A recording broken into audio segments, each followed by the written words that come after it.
தொடர்ந்து நம்ம ஈரானுடைய நிலவரங்களை பார்த்துட்டு இருக்கோம். இப்ப வந்திருக்கக்கூடிய ரொம்ப முக்கியமான தகவலை பார்க்கலாம். ஈரான் இன்னைக்கு இஸ்ரேலை வெளுன்னு வெளுத்திருக்காங்க. அதுவும் இஸ்ரேலுடைய முக்கியமான எண்ணெய் நிலையம் ஐஃபா பகுதியில் இருக்கக்கூடியது இப்ப பற்றி எரிஞ்சிட்டு இருக்கு. இப்ப இந்த தகவலை நம்ம பாத்தீங்கன்னா திங்கட்கிழமை நைட்டு 8 மணிக்கு போடுறோம். இந்த தகவல் இப்ப வந்திருக்கக்கூடிய தகவல். அதனால செவ்வாய்க்கிழமை எல்லாம் பாத்தீங்கன்னா இதுதான் மதியான வரையுமே பிரேக்கிங் நியூஸா ஹைலைட்டா இருக்க போகுது. ஏன்னா அந்த அளவுக்கு ஒரு இழப்பை இஸ்ரேல் இன்னைக்கு தழுவி இருக்காங்க. அந்த இழப்பை பாக்குறதுக்கு முன்னாடி நிறைய புகைப்படம்லாம் வந்திருக்கு, நம்ம போடுறோம். அதுக்கு முன்னாடி இந்த ட்ரம்ப் வாயை வச்சுட்டு சும்மா இல்லாம போன வீடியோல ஒண்ணு சொல்லியிருந்தாரு. நம்ம சொன்னோம், என்ன சொன்னாரு? அவ்வளவுதான், எங்களுக்கு என்ன ஆயிடுச்சு, ஈரான் டீலிங்க்கு ஒத்துக்கிட்டாங்க, பாகிஸ்தான் என்ன பண்ணிருக்காங்க, தலைமை தாங்கியிருக்காங்க அப்படின்னு பேசியிருந்தாங்க. நம்ம சொன்னோம். என்ன சமாச்சாரம்னா, பாகிஸ்தான் போய் சமாதானத்தை பத்தி பேசினாங்களாமா. ஈரான் சரி சமாதானத்துக்கு நாங்க வரோம்னு சொல்லிட்டாங்களாமா. சொன்னதுக்கு பார்த்தா அதை உறுதிப்படுத்துறதுக்காக பாகிஸ்தானுடைய 20 கப்பலை விடுறேன்றாங்களாமா. நான் போன வீடியோல சொல்லும் போது அது பாகிஸ்தானுடைய கொடியோட வரும், ஆனா அது அமெரிக்காவுக்கு போகக்கூடிய கப்பல்னு சொன்னோம். ஆக்சுவலா அது அமெரிக்காவுக்கு போகக்கூடிய கப்பலே கிடையாதுமா, அது பாகிஸ்தானுக்கு போகக்கூடிய கப்பல் தானமா. அப்புறம் எப்படி அது கிஃப்டா இருக்கும் அமெரிக்காவுக்குன்னு தெரியல. ஏன்னா அமெரிக்கா என்ன சொல்லுச்சுன்னா, எங்களுக்காக 20 கப்பலை ஈரான் கிஃப்டா கொடுக்குறாங்க பாகிஸ்தானுக்குன்னு சொன்னாங்க. இது பாத்தீங்கன்னா கொஞ்சம் லாஜிக்காவே ட்ரம்ப் சொன்னது கரெக்டே கிடையாது. ஏன்னா அமெரிக்காவுக்கு கொடுக்குறாங்கன்னா அமெரிக்காவுக்கு போகக்கூடிய கப்பலை கொடுத்தா மட்டும்தான் அது அமெரிக்காவுக்கு கிஃப்ட். பேச்சுவார்த்தைக்காக அவங்க என்ன பண்ணிருக்காங்க, ஒரு கிஃப்ட் கொடுத்துருக்காங்கன்னு சொல்லலாம். அந்த இடத்துலயே போன தடவை இடிச்சிச்சு.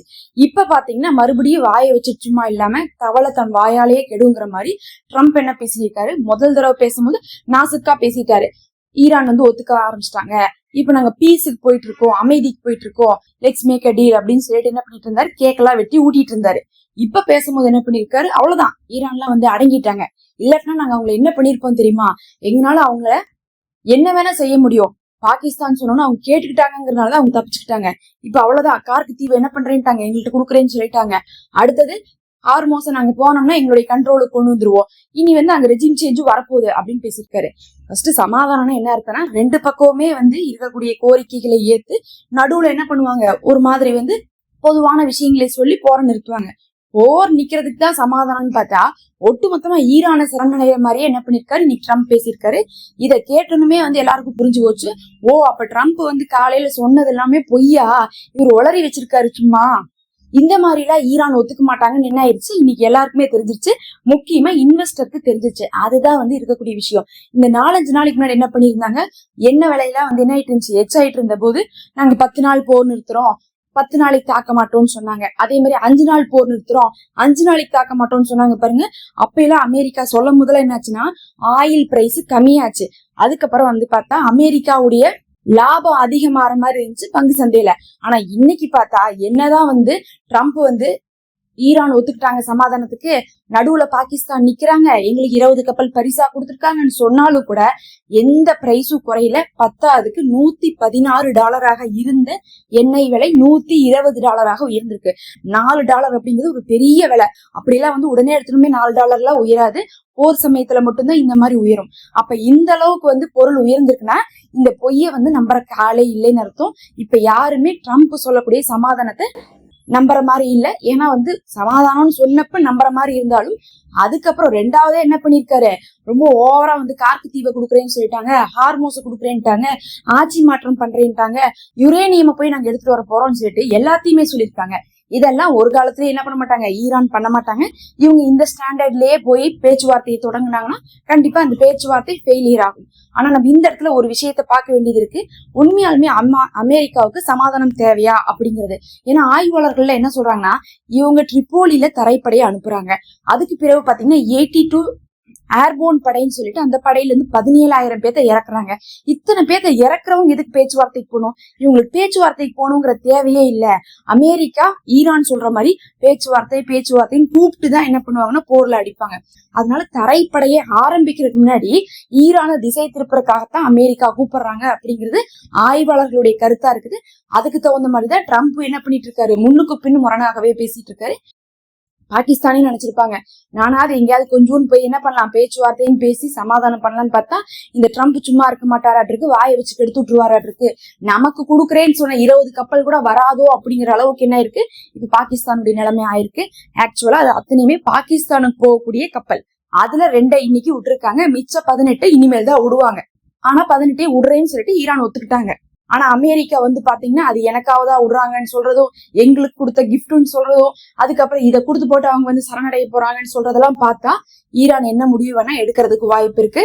சமாதானத்தை பத்தி இன்னைக்கு ஃபுல்லாவே வந்து ஈரான் வாயவே திறக்கல. அப்ப சமாதானம் அப்படிங்கிறது பாகிஸ்தான் சொன்னதும் இன்னொரு பக்கம் வந்து பார்க்கும்போது அமெரிக்கா சொன்னதுமா தான் இருந்துட்டு இருக்கு. ஈரான் வந்து பேச்சுவார்த்தை முடிவானா பாத்துக்கலாம், இவங்களை நம்பி எதுக்கு நம்ம சொல்லணும் அப்படிங்கிற மாதிரி என்ன பண்ணிருக்காங்க, அமைதியா இருந்திருக்காங்க. அடுத்தது ரொம்ப முக்கியமாக இதெல்லாம் போயிட்டு இருக்கே, அதோட அமைதி ஆயிடுச்சான்னு கேட்டா எந்த அமைதியுமே வரல. எல்லா பக்கமும் தாக்குதல் வந்து பாரபட்சம் இல்லாம போயிட்டு இருக்கு. முதல்ல வந்து பார்த்தா இஸ்ரேல்ல பார்த்தரலாம். இஸ்ரேலுடைய ஐஃபா பகுதியில இன்னைக்கு கடுமையான தாக்குதல். இதுல என்ன ஒரு விஷயம் நான் பார்த்தா, லெபனான்ல இருக்கக்கூடிய ஹிஸ்புல்லாவும் ஈரான்ல இருக்கக்கூடிய ஐஆர்ஜிசியும் 2 பேரும் இன்னைக்கு சொல்லி வச்சு ஒரே இடத்த அடிச்சிருக்காங்க. சும்மாலாம் இப்படி எல்லாம் அடிக்க முடியாது. எந்தெந்த இடமெல்லாம் தாக்கப்பட்டுச்சோ அத்தனை இடமுமே என்ன பண்ணிருக்காங்க, 2 பேருமே சேர்ந்து அடிச்சிருக்காங்க. அப்ப வந்து பார்த்தா இன்னைக்கு இங்கிருந்து அங்க தகவல் போய் ஆயுதங்கள் போய் அவங்க சொல்லக்கூடிய இன்ஸ்ட்ரக்ஷன் தான் ஃபாலோ பண்றாங்க அப்படிங்கிறது இன்னைக்கு இஸ்ரேலே என்ன பண்ணிருப்பாங்க, அவதானிச்சிருப்பாங்க. ஒரே இடத்துல தாக்குதல் நடத்தப்பட்டிருக்கு. அதுலயும் வந்து ஐஃபால இருக்கக்கூடிய ஒரு எண்ணெய் கிணறே என்ன இருக்குது, பற்றி எரிஞ்சிருக்குன்னு தான் சொல்லணும்.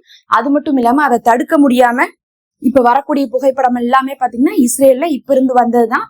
எல்லாமே அந்த இடத்துல ஏற்பட்ட தாக்குதல் தான். இவங்க வந்து என்ன சொல்லுவாங்க, லைட்டா தான் வந்து ஹிட் ஆச்சு, நாங்க தடுத்துட்டோம், அதனுடைய எஞ்சிய பாகங்கள் தான் விழுந்துச்சுலாம் சொல்லுவாங்க. எஞ்சிய பாகங்கள்லாம் விழுந்துச்சுன்னா இந்த அளவுக்கு எல்லாம் என்ன ஆகாது, நெருப்பு பத்தவே பத்தாது. அதுலயும் வந்து அவங்க போட்டது கொத்து குண்டு அப்படிங்கறதுனால பல இடத்துல தாக்குதல் ஏற்பட்டிருக்கு. இப்ப இந்த ஒரு ஐஃபாவுடைய இந்த ஒரு பகுதி சொல்றோம்ல, இந்த ஒரு பகுதி மட்டும் இல்லாம இதை சுத்தி இருக்கக்கூடிய 8 கிலோமீட்டர் பகுதியிலுமே அந்த கொத்து குண்டுகள் விழுந்திருக்கு. கொத்து குண்டுகள் அப்படிங்கிறது ஒரு நேரத்துல 80ல இருந்து 120 வரை விழுகும். அப்ப 80ல இருந்து 120 விழுந்ததுன்னா ஒரு 30-40 தடுத்துட்டா கூட மிச்சம் ஒரு 40வது விழுந்திருக்கும். அப்படி பார்க்கும்போது பல இடங்கள் சுத்தி இருக்கக்கூடிய அந்த ஐஃபா பகுதியே வந்து தீக்கு இரையா இருக்குன்னு தான் சொல்லணும். எல்லா பக்கமுமே என்ன பண்ணிட்டு இருக்காங்க, தீயணைப்பு வீரர்கள் வந்து அணைச்சிட்டு இருக்காங்க. இதுல என்னன்னா, இந்த மாதிரி எண்ணெய் இருக்கக்கூடிய இடங்கள், இந்த மாதிரி இடங்கள் தான் ரொம்ப டேமேஜ் ஆகும். அதுல ஒரு தாக்குதல் நடந்தாவே பத்தி எரிய ஆரம்பிச்சிடும். மத்த இடத்துல எல்லாம் கொத்து குண்டுகள் விழுந்தா என்ன ஆகும்னா, அந்தந்த இடத்துல இருக்கக்கூடிய சேதம் மட்டும் ஏற்பட்டிருக்கு. ஒரு கார் மேல விழுந்தா கார் மட்டும் வந்து என்ன இருக்கு, சேதமாயிருக்கு. ஒரு பில்டிங் மேல விழுந்தா அதனுடைய அந்த ஒரு பகுதி மட்டும் என்ன இருக்கு, சேதமாயிருக்கு. அந்த மாதிரி கொத்து குண்டுகள் மூலமாக இன்னைக்கு தாக்கப்பட்டிருக்கு. பதிலுக்கு வந்து இஸ்ரேல் என்ன பண்ணிருக்காங்கன்னா, அவங்களும் வந்து ஈரான்குள்ளேயும் தாக்குதல் நடத்திருக்காங்க, லெபனான்குள்ளேயும் தாக்குதல் நடத்திருக்காங்க. இது லெபனான்ல இருந்து வந்திருக்கக்கூடிய ஒரு இமேஜ் தான். நம்ம லெபனானுடைய இமேஜே போட தேவையில்லை. ஏன்னா வந்து காசாவை என்ன பண்ணி வச்சிருக்காங்களோ அதே தான் லெபனானை ஆல்ரெடி பண்ணி வச்சிருக்காங்க. காசா லெபனான் ரெண்டையுமே வந்து இஸ்ரேல் வந்து தரமட்டமாக்கி வச்சிருக்காங்க. அங்க வீடே இருக்காது, ஒரு எலும்பு கூடு மாதிரி கூட வீடு இருக்காது. அந்த அளவுக்கு வந்து லெபனான் ஃபுல்லா காலி பண்ணிட்டே வராங்க, சவுத் லெபனான. அந்த மாதிரி வந்து இன்னைக்கும் பல பகுதிகளை வந்து காலி பண்ணிட்டு இஸ்ரேல் வந்து அடிச்சிருக்காங்க. அது இல்லாம ஈரான்குள்ள வந்து பார்த்தா அந்த சிராஜ் அப்படின்னு சொல்லக்கூடிய ஒரு மலை பகுதியும், அதுக்கப்புறம் வந்து இஸ்பஹான் பகுதியும், இந்த 2 பகுதியை இவங்க என்ன நினைச்சாங்கன்னே தெரியல. தொடர்ச்சியா தாக்குதல், நேத்தும் தாக்குதல், முந்தா நேத்தும் தாக்குதல், இன்னைக்கும் தாக்குதல். அங்க என்னதான் அப்படி இவங்களுக்கு இன்னும் மீதம் இருக்குது அப்படிங்கிற அளவுக்கு என்ன பண்ணிட்டு இருக்காங்க, கடுமையான தாக்குதலை வந்து அந்த பகுதியில பண்ணிட்டு இருக்காங்க. இன்னைக்கு ஒரு வேர் ஹவுஸையும் வந்து அடிச்சிருக்காங்க. ஈரான்ல இருக்கக்கூடிய ஜன்ஜான் அப்படின்னு சொல்லக்கூடிய புரோவினன்ஸ்ல இருக்கக்கூடிய ஒரு வேர் ஹவுஸ். இதெல்லாம் வந்து பாத்தீங்கன்னா ஆயுத கிடங்குகள்னு சொல்லி என்ன பண்ணிருக்காங்க, தாக்குதல் நடத்திருக்காங்க. ஈரான்லயும் பெரிய நஷ்டம் தான், மறைக்கிறதுக்கெல்லாம் ஒண்ணுமே கிடையாது. பல இடங்கள் தாக்கப்பட்டிருக்கு. சொல்ல போனா தலைநகரமே என்ன இருக்குது, உருக்குலைஞ்சு கிடக்குதுன்னு சொல்லலாம் ஈரான்ல. இதெல்லாம் இப்போது வந்த செய்திகளா இருக்குது. இன்னும் சில முக்கியமான தகவல்களோடு உங்களை அடுத்த ஒரு காணொலியில சந்திக்கிறோம். மறக்காம சப்ஸ்கிரைப் பண்ணிக்கோங்க. நம்ம சேனல்ல மெம்பர்ஷிப் இருக்குது, விரும்புறவங்க அதுல ஜாயின் பண்ணிக்கோங்க. உங்களுக்கு பிஎஃப் அமௌண்ட் எடுக்கிறதுல வந்து சிரமமா இருந்தா இவங்களை தொடர்பு கொள்ளுங்க. இவங்க உங்களுக்கு என்ன பண்ணுவாங்க, எடுக்கிறதுல ஹெல்ப் பண்ணுவாங்க.